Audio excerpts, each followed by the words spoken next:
A gente vai chamar então os nossos comentaristas desta quinta-feira. Já estão aqui com a gente o Ricardo Baronovski, que hoje está no lugar de Boris Casoy, que está descansando.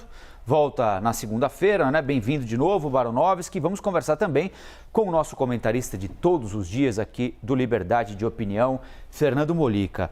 Molica, a gente tem mais ou menos esclarecido o caso, né? Pelo menos já se sabe o que aconteceu, segundo um réu confesso.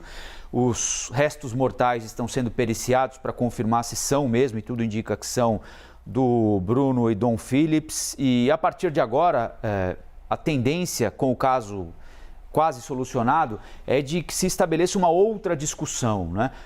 Sobre o controle que o país tem daquela região da Amazônia, sobre a forma como o governo reagiu aos assassinatos, se com a pressa que o caso exigia ou não, se com a atenção que o caso exigia ou não.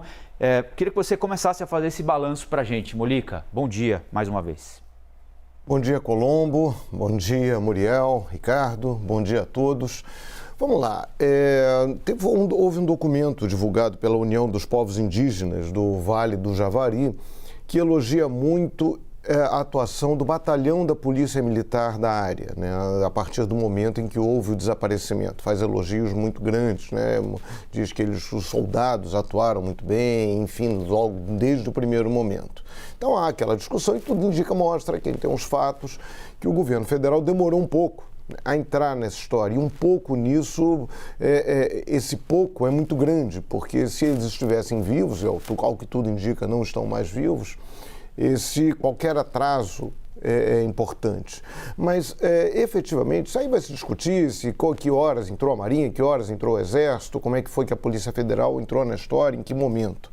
Mas mais importante, né, diante da real possibilidade, da efetiva possibilidade dos dois estarem mortos, né, afinal de contas, o assassino, confesso, levou os policiais ao local onde há restos humanos, restos mortais, enfim, então tudo indica que são do jornalista e do indigenista. Cabe uma outra discussão que é mais relevante. Cabe outras discussões. Primeiro, descobrir o mandante, né? Haveria uma terceira pessoa, se houve mandante nessa história ou se os assassinos foram os próprios mandantes. Depois, que aí é fundamental, isso que também você abordou, é discutir o que levou, o que propiciou esse tipo de crime, esse sentimento de impunidade que leva ao assassinato de duas pessoas. E a gente publicou ontem, a gente divulgou aqui na programação da CNN, está no nosso site, que houve um crescimento em 2021, um crescimento de 507% de homicídios naquela região do Amazonas. Então isso e aí agora a gente fica sabendo que a gente sempre fala em garimpeiros, fala em agricultores, em empresas que invadem a Amazônia, agora e traficantes também de drogas, e agora a gente está ouvindo falar também em traficantes de drogas, pescaria ilegal, mineração ilegal, pescaria, eu não sabia disso. Existe isso, que seria lavagem do dinheiro do narcotráfico, ou seja, quem é que toma conta da Amazônia? Como é que é feita a vigilância da Amazônia? Claro, é uma região imensa, não é fácil de ser patrulhada, mas é uma região imensa. E aí a gente tem, mas é responsabilidade dos governos estaduais e também do governo federal atuar nessa região. E o que a gente vê desde o início do governo de Jair Bolsonaro é um absoluto desprezo pelas terras indígenas. Ele cumpre a promessa de não demarcar 1 centímetro sequer a mais de terra indígena. A gente viu como a FUNAI foi sendo desmontada ao longo da administração de Jair Bolsonaro. O Bruno perdeu um cargo importantíssimo na FUNAI. Todo esse processo que houve também no IBAMA, a gente acompanha isso, o desmonte do IBAMA ao longo disso. A FUNAI foi sendo entregue, foi sendo retirada das mãos de indigenistas e entregue a policiais, nada contra policiais, mas não é essa a função deles. Primeiro que você está tirando o policial da área que ele devia estar atuando, você está desviando de função e tirando pessoas que entendem disso. E o presidente da República, hoje o presidente Bolsonaro, ele cumpriu mais uma promessa. Em 2018 ele dizia que iria dar uma foiçada na FUNAI, uma foiçada no pescoço, foice na FUNAI, e ele cumpriu essa promessa.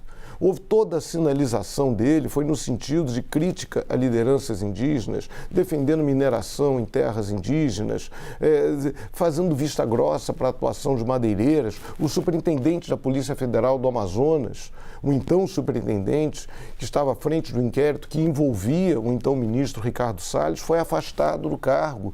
Isso tudo vai sinalizando, isso tudo vai dando sinais para quem está lá na ponta, para essas pessoas que estão envolvidas com garimpo, que estão envolvidas com invasão de terras indígenas, com pescaria ilegal em áreas indígenas. Essas pessoas vão se sentindo com poder, vão se sentindo impunes, vão se sentindo capazes de matar um jornalista estrangeiro, um indigenista respeitado na região, porque tem a noção de que nada vai acontecer com elas. É mais ou menos aquele processo muito parecido com o que houve na Polícia Rodoviária Federal em Sergipe. Aqueles agentes achavam que iam matar e não ia acontecer nada. Por sorte da sociedade, a ação foi filmada. Então, é um contexto maior que tem que ser discutido. A gente tem que discutir porque é o efeito, não estou dizendo, claro, que o presidente Jair Bolsonaro, que erra muito ao tentar transferir parte da responsabilidade ou muita da responsabilidade do crime para as vítimas, eles não estavam ali como invasores, não foram fazer uma excursão, foram trabalhar. Não estou dizendo que o presidente Jair Bolsonaro estimulou esse assassinato, não, de maneira alguma.